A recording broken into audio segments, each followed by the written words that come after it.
Oi pessoal, professor Eri aqui novamente, tudo bem com vocês?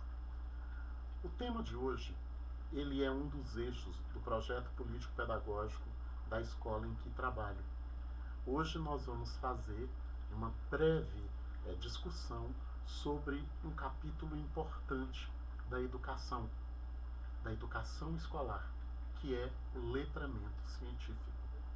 Para além do que diz a BNCC, ou antes mesmo do que disse a BNCC, essa discussão e essa necessidade sempre foi recorrente na escolarização das crianças, dos jovens, dos adultos e dos idosos.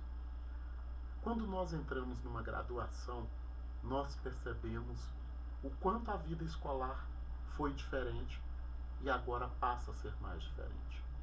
Igualmente, quando entramos numa pós-graduação, especialização, mestrado, doutorado independente, é bastante recorrente a necessidade de já havermos sido preparados ou mesmo estimulados na questão do letramento científico.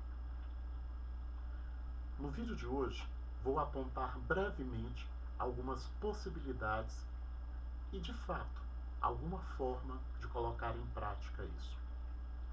Se recorrermos ao termo letramento, nós vamos ver lá nas discussões sobre a alfabetização que há uma grande diferença entre o indivíduo apenas ser alfabetizado e passar a ser letrado. O letramento é o uso social que se faz do conhecimento. Agora, por falar em letramento científico, eu não estou falando apenas da aula de ciências. Estou falando de uma amplitude, de uma aproximação ainda maior das ciências, todas as ciências, no contexto escolar. E aí alguns de vocês vão me perguntar: e com que idade nós podemos começar? Eu digo desde a educação infantil.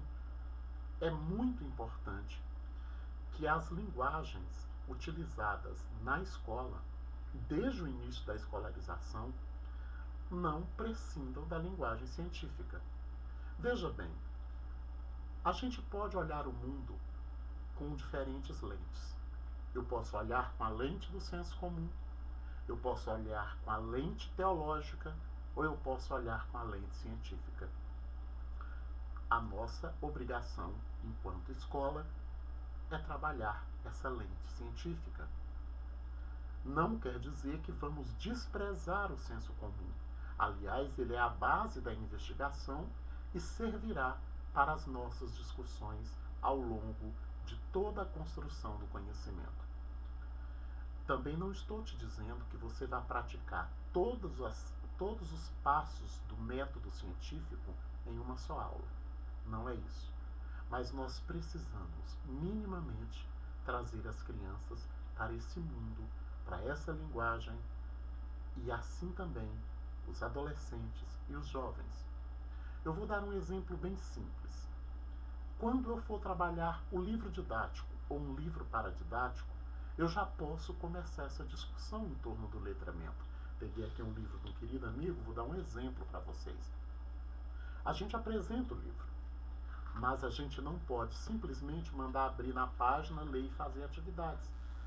A gente precisa conhecer esse livro. E essa ficha catalográfica, aqui talvez apareça melhor, ela é um grande e importante recurso para esse momento. Aqui você vai ter quem é o autor. Por que começa a escrever do último sobrenome? O que significa a autoria de um livro? Se nós formos utilizar esse livro ou dizer o que está nesse livro, nós precisamos dizer quem escreveu. Isso é ética, isso é letramento científico. E então, as crianças e os adolescentes e os jovens vão começar a olhar já para as obras e entender que existe ali uma organização do pensamento, mesmo que seja qualquer obra de literatura, o livro didático. Este já é um passo para um letramento científico. O letramento científico diz respeito a fazer uso social desse recurso tão incrível que precisamos a cada dia mais. E no momento então que vivemos, nunca foi tão necessário discutir as ciências. Existe ciência na língua, existe ciência na história, existe ciência na geografia, existe ciência em todas as áreas do conhecimento. Quando formos iniciar uma aula, por exemplo, um tema, nós começamos problematizando. O que vocês sabem sobre esse tema? Alguém já ouviu falar essa palavra em algum lugar? Alguém aqui tem alguma opinião sobre isso? Por que será que isso acontece? O que nós vamos então estudar? O que vocês acham que nós vamos discutir? Nós precisamos então começar a problematizar.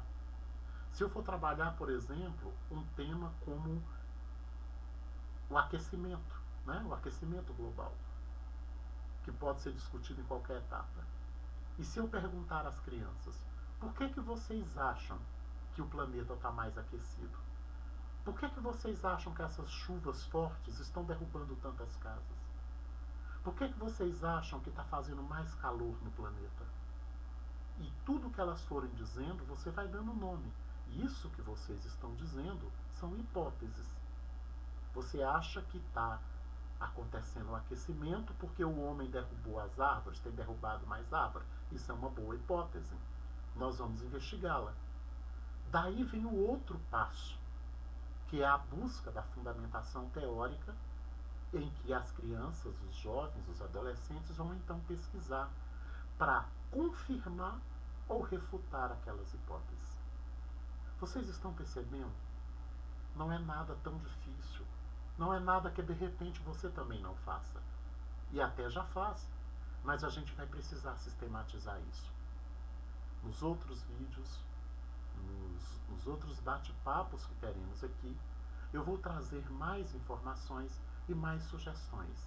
Lembrem-se, neste caso, a gente está falando não só do uso do método científico, mas nós estamos falando de um letramento científico e de uma postura epistemológica e de uma praxe professoral que vai articular o conhecimento, a teoria com a prática. E vocês muitas vezes fazem isso, mas já pensou a escola toda fazendo? A gente sistematizando isso, organizando isso. O letramento científico é nossa obrigação. Nós não desrespeitaremos jamais o que vem do senso comum. Mas a partir dele a gente precisa avançar. É esse o convite que eu faço, e nessa sequência de vídeos eu vou falar ainda mais sobre elementos práticos de como trabalhar o letramento científico. Até a próxima.